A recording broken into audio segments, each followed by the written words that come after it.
All right. Send it to you again.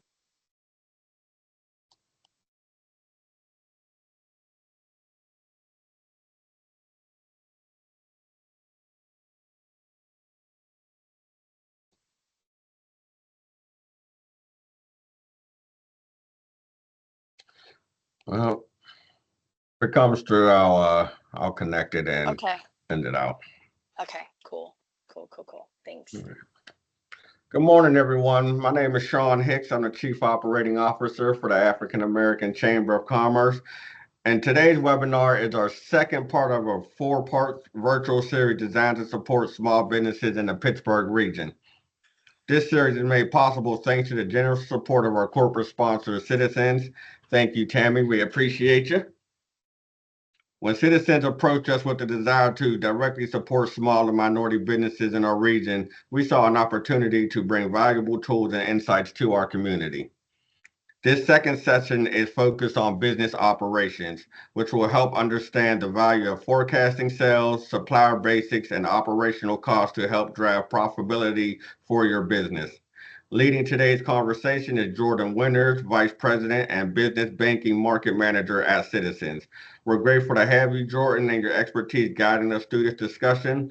The floor is yours. Thanks, Jordan. Thank you, Sean. I appreciate the time and look forward to the presentation with all of you guys today. As Sean mentioned, we will be discussing business operations in today's meeting. And before I get into that, as usual, I'd like to give a little bit of background on myself. So again, my name is Jordan Winters. I'm the market manager of our business banking team here with Citizens Bank. I've been with the bank for just about 10 years now. And me and my team are solely focused on driving education to our customers who work in the business space. So in today's discussion, we're going to hone in on business operations. To be a successful business owner, you have to have really good understanding of, how to forecast, manage costs, and understand the drivers of your revenue and profitability. We have some exciting interactive exercises in this session that we're going to be honing in on those skills with. I will mention there was a participant guide that we tried to get out. So we're going to reference back and forth between that. I know all of you probably do not have access to that, but some of the information today, we have a couple examples that we're going to use a template to take a look at, some of the things I mentioned: sales forecasting, cost calculations, revenue calculations, gross profit margins, things like that. So with that being said, let's move over to the next slide. And the purpose, again, today is to define each of these elements in the value chain of a business. Understand how businesses make money. Look, we're gonna discuss all of those things that I just talked about. We do have listed on this slide a breakout activity. I know that was initially mentioned. That's not something we're going to end up facilitating today, but all of those items within that section we will discuss to make sure that each of you can walk away feeling confident in your ability on how do we increase price, how do we increase volume, what does altering cost structure look like, and we'll share ideas as a group. So I encourage anybody, if you have questions at any point in time, please just, raise your hand using Teams and come off mute, and I'm happy to answer any questions throughout the presentation. And Jordan and Tammy, I just received the PDF and I just sent it out. It might take them a couple of minutes before they receive it, but they should receive it any moment now. Awesome. That sounds great. So we're going to talk a little bit today as our example. We have the juice shop. So we are looking at a company that is adjacent to a large metro area. Hours are from 7 a.m. to 6 p.m. They're offering orange juice. This is the product that they sell. The cost of the product is $8 per glass. And there's some other items in here in terms of variable costs and the customers that we face. So with this company specifically, it's a little bit of labor. It's one team member on shift at a time. And then obviously the raw materials are pretty simple. It's just the oranges and the equipment needed to facilitate the orange juice. Any customers in the local area would be, anybody nearby who's traveling via, buses, train stops, local families, workers nearby, tourists visiting the city. I think you could think of anything in that type of metro area would be the customer base. So now that we've had a few brief details around the juice shop, we want to think about, from an operations standpoint, what would you want to consider for the juice shop? What are some items that come top of mind? Things that I think about are, what does inventory look like? What are our daily sales look like? What are costs to suppliers? These are some of the things that when we're thinking about the operations of our business, what all is going to come into play with that. So I know that Sean mentioned he's working on getting the participant guide out. This is where we would go to page 2 in the participant guide and take a look at some of the items here. And so actually, Tammy, I'm sorry. I think we're going to go to page 1 in the participant guide. Okay. Yep, perfect. So there's a lot that goes into servicing customers and running our business. And there are certain steps like sales forecasting, cost calculations that we have to consider. And so thinking of things we need to do as business owners that make the operations process possible. So I'm going to break this down category by category here. And so starting with sales forecasting, the first thing we want to do in the top left is think about forecasting what sales would be for a quarter. A good way to do that is think about the daily average, and then you can multiply that by the number over a number of days in the months, quarters, etc., depending on how you're planning to set this up.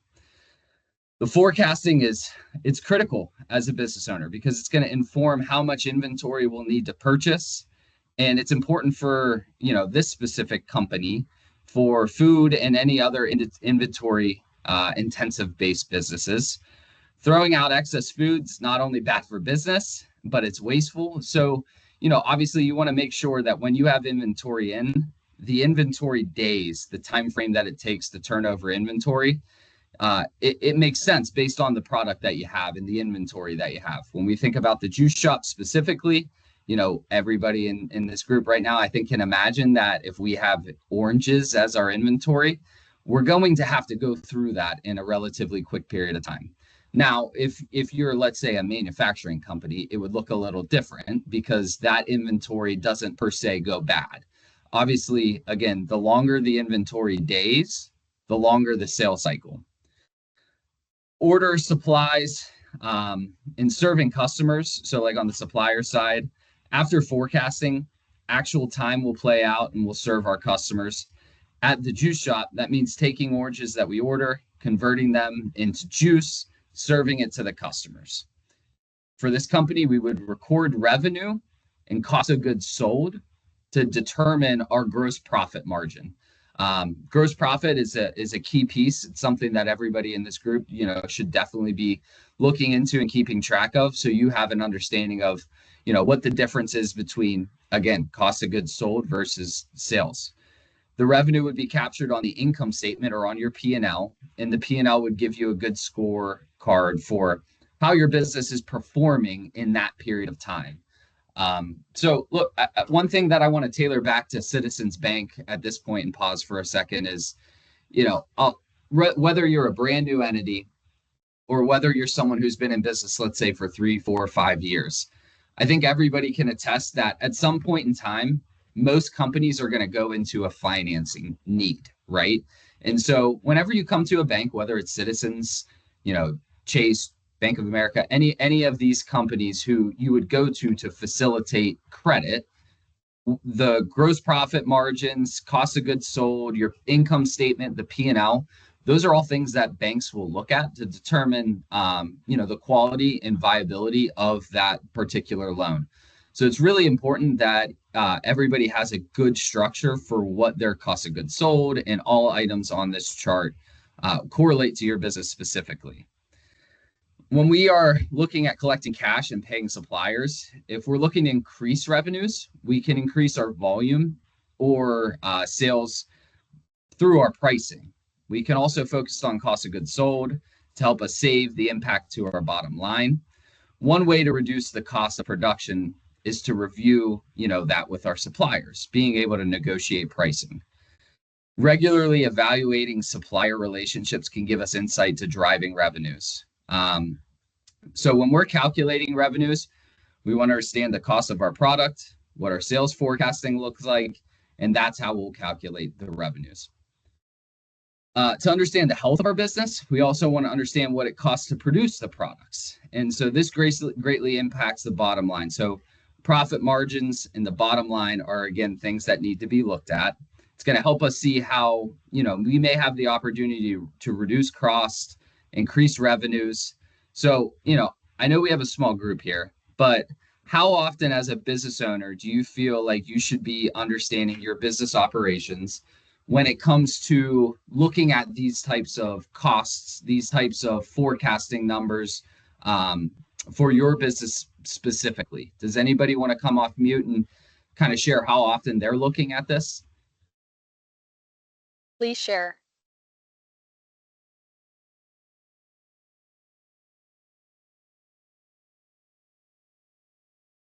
Any thoughts?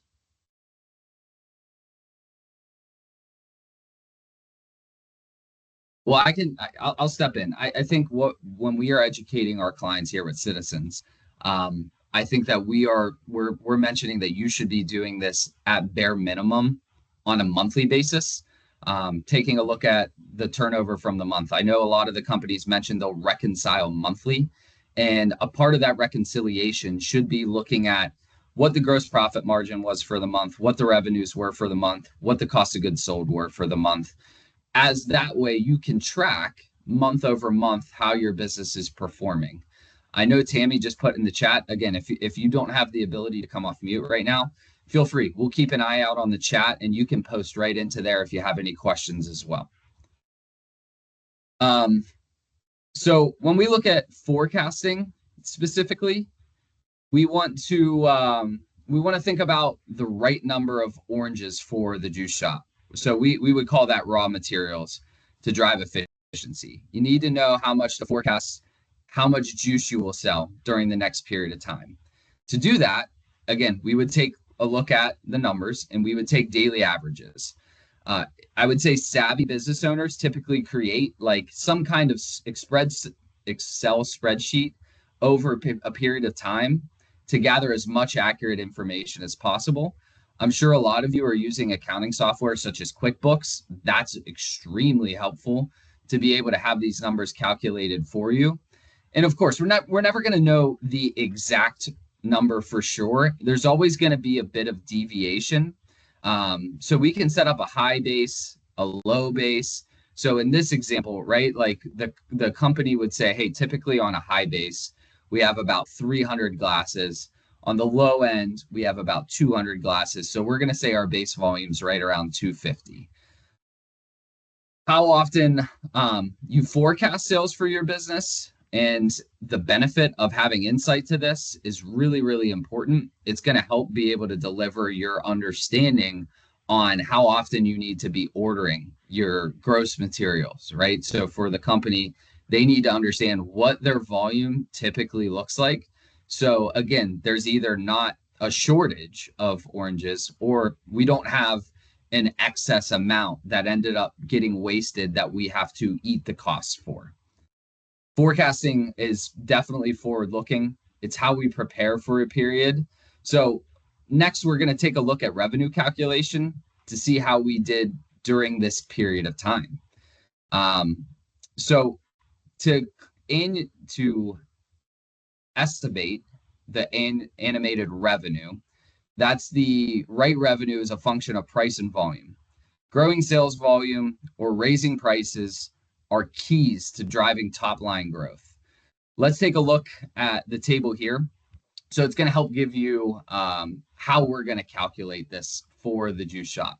So the price, $8 per glass, like we talked about at the beginning. The volume was 250 glasses sold during the period that we talk about. So if you take the price times the volume, that's going to give us our total revenue. So, again, I think this can correlate to any kind of company whenever you're taking the cost of your goods and you multiply that by the volume of those goods being sold. That's going to give you your revenue amount to be able to determine what we're looking at. For suppliers, again, I know that the participant guide was sent out. This would be page 3 of the participant guide.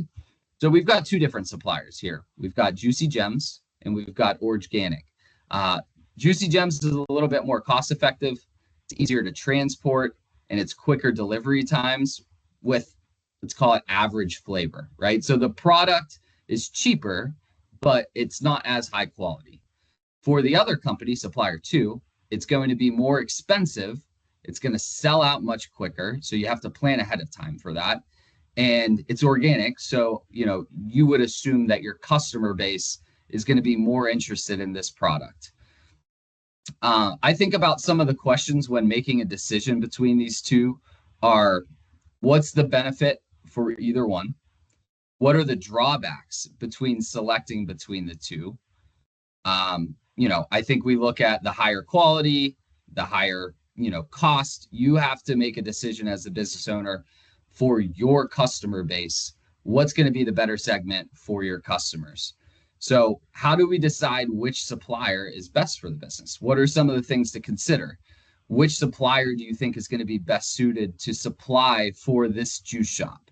So in order to make that decision, we're going to investigate how much each supplier would physically cost to you. So our decision on that is going to come down to how we want to differentiate ourselves in the market. So we'll review how we determine the cost of our raw materials based on the numbers of sales that we've forecasted. Reviewing, Tammy, if you could go to the next page here. Perfect. So we're going to take a look at the table here in the calculations. As you can see, Juicy Gems is going to cost about $250 a day, as opposed to $500 a day in raw materials. Remember, when daily revenue calculation is price versus volume, daily cost calculations are also going to boil down to the number of materials needed plus the cost per material plus the daily supply. So which supplier do you think would be the best option based on what you know about the business? And is this an opportunity for us to stand out? It's $4 for a glass of juice. So if that is all, I might as well have the best product, right? So take a closer look at, we'll take a closer look at the income statements, the gross margins, and how we scorecard our business. We look here again, Juicy Gems, $250 is the total cost for the raw materials. Organic is $500. So if we know that the second supplier is going to provide, a higher level of engagement with our customers, and the cost is marginally more expensive, that's the decision that you'll make as the business owner in which direction we would move for that. So as we break down these calculations and determine the cost of doing business, the revenue you generate, it's an important step in giving you insight to the health of your business. So from here, this is where we translate to the income statement and the gross profit margins. So like I said, whether it's something that you're trying to detail out and have a deep understanding for your business specifically, or if it's something that, again, maybe you're going to a bank and they're taking a look at your financials, this is something that is definitely important to have a very strong understanding of, knowing how to look through this. So if we went through these calculations to understand the model and revenue of our direct costs for the oranges specifically, for the juice shops, if we think about the 3 financial statements, there's one where the calculations will show up in the income statement. Because again, the income statement's a scorecard of our business. It starts with the revenue and then deducts costs. So when we're looking at the calculation, the gross margins, just revenue minus cost of goods sold. We can see in the income statement on the scorecard is the scorecard of our business. So it tells us how much revenue we generate and the deductions of our expenses. It tells us the profit or the income of the business and how much we generate to put in the back pocket to either invest in or pull out. How do we use your income statement? The benefit of having a clear idea of your revenues and expenses, it's going to help us understand trends in performance when we have busier times or slower times, and it can help us plan accordingly. So what are some of the expenses that we think of on the income statement? Gross profit margin, again, revenue minus cost. It's important because it gives you the visibility as a business owner into how you're managing your raw material costs. It's going to let you know if you're driving profitable top line growth. Cost of goods sold, technically speaking, just includes raw materials and direct labor. So for the purposes of the juice shop and the exercise that we've been looking at, we're going to ignore labor, but we're just going to focus on the raw material calculation that we did. To reiterate, for simplicity, we're only looking at raw materials in our cost of goods sold in this module. So again, I'm going to open it up to the group here. Why do you think it's important to understand cost of goods sold? Anybody have any thoughts on what the importance is behind understanding your cost of goods sold? Or, even for any of you guys, have you taken a look at your cost of goods sold and what have you seen the impact from trailing that personally for your company? Yeah, you can unmute yourself to answer the questions. Or use the chat. Or use the chat.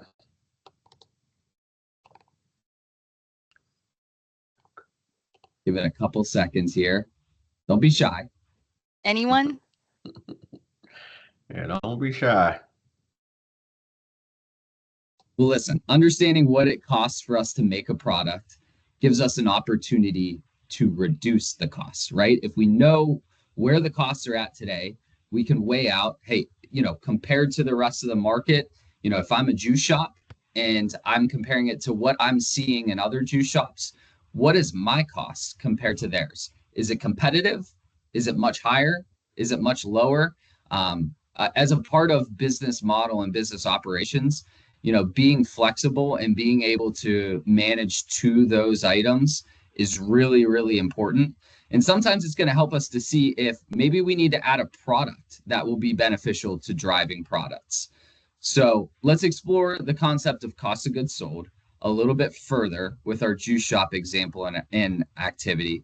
This would be on page 4 and 5 of the participant guide, Tammy, just so you know.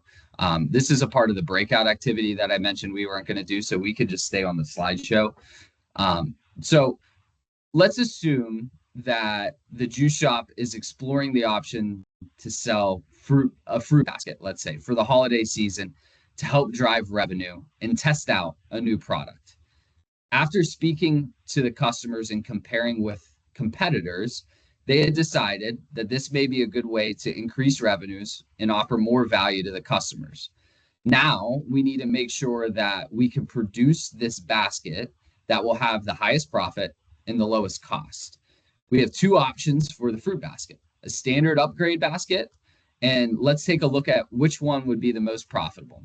So for a standard fruit basket, it'd be priced to sell at $30 per basket. If we look at the cost of goods sold, when we see it costs $10 for the fruit and $5 for the basket, that'd be a total of $15. So our gross profit would be 15 and our margin would be about 50%. Now, if we wanted to do the upgraded version, we'd sell that for $35 a basket, $15 for the fruits and other goods, and we'd need a bigger basket to store all of this. So that would be about $6 for the basket, making our total cost at $21. This leaves us with a gross profit margin of $14 and a 40% margin. So again, we're just taking the profit generated being the cost versus the revenue. So when you take a look at this, by the time it takes to explore the cost of goods sold, we can see that providing a fancier basket with more product and changing it more may not be the best option to maximize revenue given the gross profit from each basket. The cheaper one would have net $15 as a gross profit, where the more extensive, more elaborate basket would have been a gross profit of $14. So again, being able to weigh out the products that you're offering and understanding the costs versus the revenue we're going to drive to them can be a differentiator for a lot of businesses. So let's take it back to the juice shop now, and we're going to take a look at the income statement and the gross margins. So when we went through these calculations for the juice shop, let's apply this and put them all together on an income statement. So the revenue, which is the price times the volume, which would be, about $1,000, 250 times 4. And assuming we go with Orangeganic, our raw material costs equal the average number of glasses times the oranges that go in per glass times the cost per orange. So you take 250 times 1 times $2. That gives us the $500 cost there. So at that point, that's going to give us our gross profit margin, which is the revenue minus our costs, coming out to about $1,500. That is where we uncover the gross profit margin, falling at about 50%. It's a great gross profit margin for the juice shop, but as a business owner, we should always be looking for ways to increase profits and reduce costs. Anytime that you're sitting with a 50% margin, that is a great place to be. And again, I think this is a great exercise to take away if this isn't something that you facilitated with your business specifically today. You can take these slides back to be able to use to correlate to your business to see, hey, what is my gross profit? What's my revenues? What's my cost of goods sold? What's the gross profit margin based on those? So how do we increase it?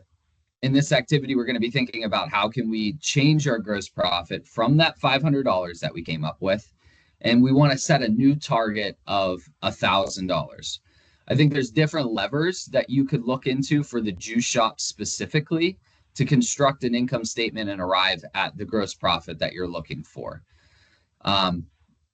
Again, if we're thinking about what ways that could happen, I think about, potentially increasing price. So again, are we competitive in the market? Are there other juice shops out there that are charging more? I think about increasing volume. So how do we get more customers in the door to sell more? Obviously, the cost of goods will go up, but also the revenue is going to go up with that. Or maybe there's a discount program. I know a lot of companies in the retail space will offer rewards programs, right? So, you think about maybe your hole punch programs where you sell 10 glasses, the 10th or the 11th one becomes free. So there's a lot of different ways that you could get creative with your business to drive an increase in profits. So again, levers to pull, increasing price, increasing volume, offering a discount, taking a look at each one individually, increasing price. If the volume and costs would stay equal, how much would we have to increase the price by to hit our target? On the volume side, if we're looking to increase volume, the price is obviously going to stay the same. How many additional glasses would we need to sell to reach our target? Excuse me. And how do we go about doing that? Is it marketing? Is it getting out in the community? Like, what is it to drive the additional customers into the door to increase the volume? And the third one, offering a discount. Like, what would happen if we offered a 25% discount? And how many more units would we have to sell to meet our goal of increasing the profit where we actively are lowering the price? So these are some of the things, again, where we can look at driving efficiencies in each bucket. So, we went through this information very, very quickly. And again, I think that there's a lot to be taken away from this, and it is relatively complex. This isn't something that I feel like is able to just be spun up overnight. It takes practice and it takes consistency with it as well. Again, I mentioned that we should be facilitating this at bare minimum on a monthly basis. I'd be curious to hear, I'll open it up again to the group for these kinds of items, right? For your revenues, for your cost of goods sold, is anybody today using an accounting software to keep track of this? Is anybody willing to come off mute and talk about what they're doing specifically to look at these items? Hi, this is Sheila. Hi, Sheila. How are you? I'm doing well. How are you? I'm well, thank you. Just to give a bit of a disclaimer, I'm trying to get off. I'm using this on my phone, so my apologies. I'm just not That's that okay. savvy with it. That's okay. So I'm the head of school for the Mon Valley Boys Academy. That's my, as they say, my day job. Okay. But one of the things I would like to do, and I'm in the very, very early stages of this. I don't know, Jordan, you probably don't know what it's like, but Tammy, you might. Finding dresses in Pittsburgh is not an easy.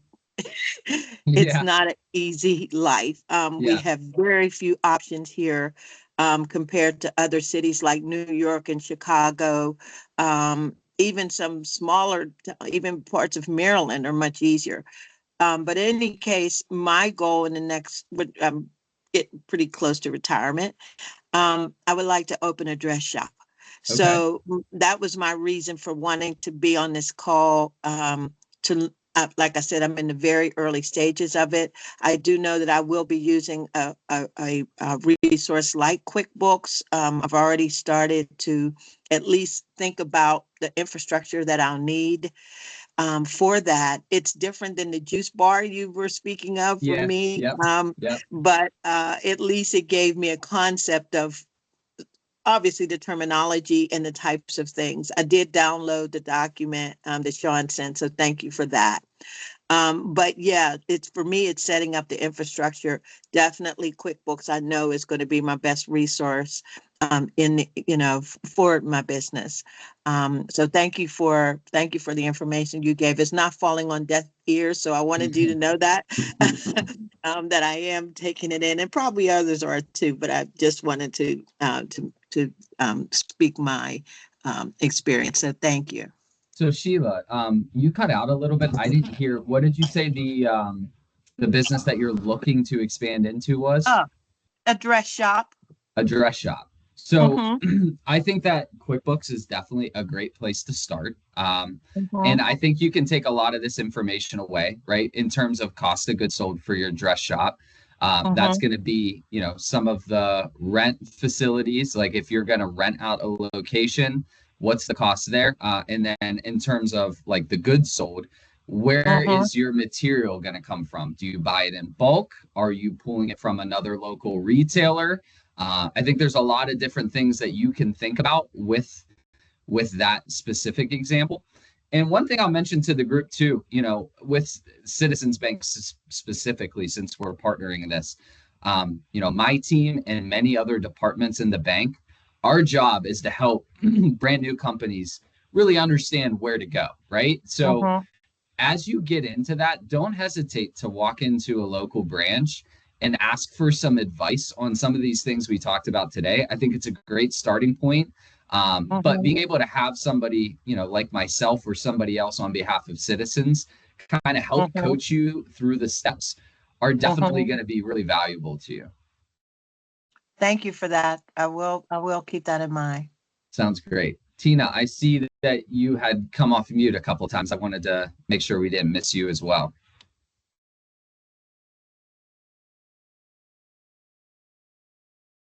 Or maybe that was unintentional. Okay. Sheila, Fair and enough. I did put, and for everyone on the call, I did put Jordan's email on there. So in case you do have any questions or you just want to, you can definitely reach out to him. And then Jordan can refer you to one of his business bankers or just help you himself. Jordan is that type of person where he Absolutely. likes to be right with you on this journey. So please, don't hesitate to reach out, and we'll make sure that you get in front of the right person. And look, that's a big Thank you. reason. That's a big reason why I do these seminars is because I've got a love for small business, and you know, as many people as I can help, I'm here to do that. Like that's why I love doing what I do. I do see Tina had rejoined. I don't know if maybe you were having a problem with audio. I'll give you one more chance here before we close up. Oh yeah, I did. I was having a problem with audio. That's okay. That's okay.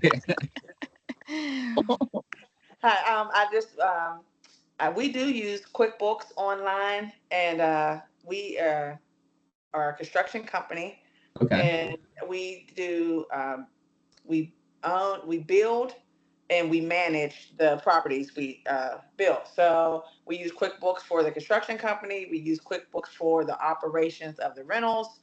And then we use QuickBooks for the property management companies that manage them.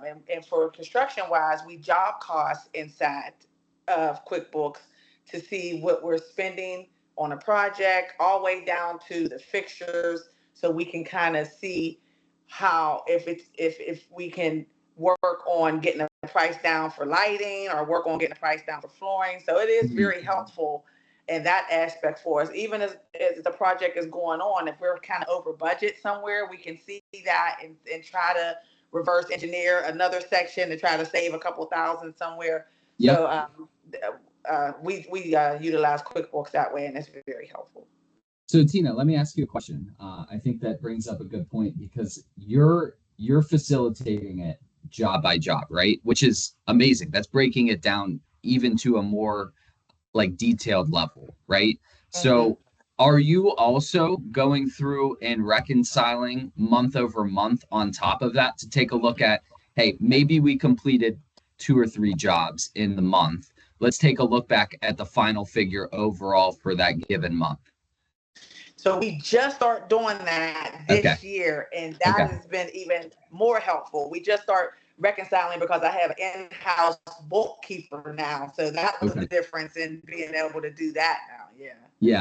Yeah. I mean, I think the reason why that's important is because you mentioned maybe there was one specific job that you just weren't able to get costs down as low as what you wanted to. And then there was another job that you were really able to lower costs for to a minimal level. It's really important to be able to understand how do those two balance each other out, and what was the net overall for the month. A lot of the business owners that we work with are managing that month over month over month, you know, and I'll even go as far to say is like my father-in-law, he owns a printing company, and you know, he leans on me for a little bit of help with that as well. And we've gotten him to the place where every single month, him and I are taking a look at what his cost of goods sold were, what the revenue was, what's going out for payroll, and managing what that total net revenue number is at the end of the month, and comparing that. Because sometimes, you know, what you'll understand is if you do that long enough over a period of time, let's call it 2-3 years, you'll start to realize when your busy seasons are, and then you can really target that time frame to drive the most efficient revenue as possible. So I appreciate you speaking up. Thanks, Tina. Yep. All right, so listen, to close, I think knowing that price is super impactful as a business owner, you need to think about the ways to improve your value proposition to customers to justify what that price is, right? We talked about, you know, a couple of different options to drive revenue, and one of those was changing the cost of our product. And so you'll have to be able to justify that. So taking some of the learnings from today and understanding your customers, investing into products and services that they need, you can create more valuable, you know, products for higher demand at the cost structure that you end up setting. You have to find a mix of how these levers or trade-offs work in the real world and where there's competition. But as always, you have to consider how moving around them, doing simple analysis like the ones we did today, might impact your business before making sudden changes to any of them. This isn't something that we have the ability, or I shouldn't say we have the ability, but it's not something that you should just pull a lever and just say, hey, I'm going to increase my costs without doing any kind of research behind it. Use your understandings of price volumes, cost structures to make the right informed decisions. So I really appreciate everyone's participation today who came off mute. I really hope that this was helpful to understand the different levers to business operations and how you can utilize it to drive an impact to your business specifically, with the three things on the screen here: building the value prop out, understanding price structure, and potentially discounting to translate to the bottom line. So with that being said, I'll take a quick minute to see if anybody has any questions, given that we have a couple of minutes left over, for any of you to come off mute. Are there any additional questions that you would like to ask Jordan?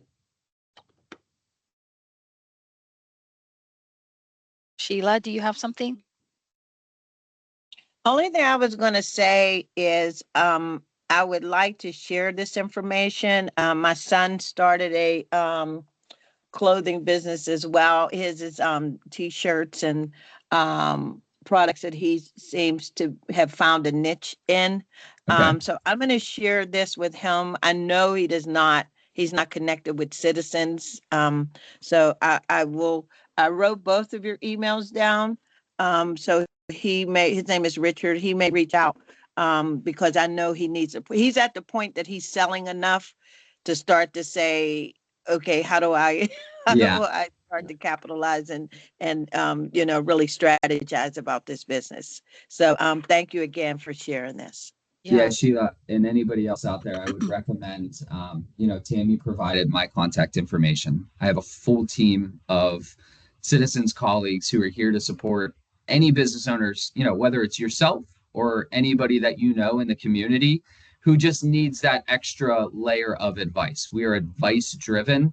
And look, if they don't bank with Citizens today, that's okay.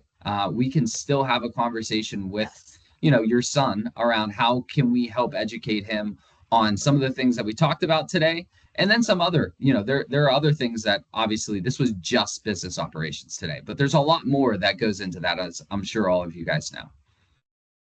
And I would also say that on May 28th, which is next Wednesday, Citizens is having our small business community roundtable discussion. It's going to be at the UPMC Health Plan Neighborhood Center in East Liberty. It's a free event. It's from 9 to 12:30.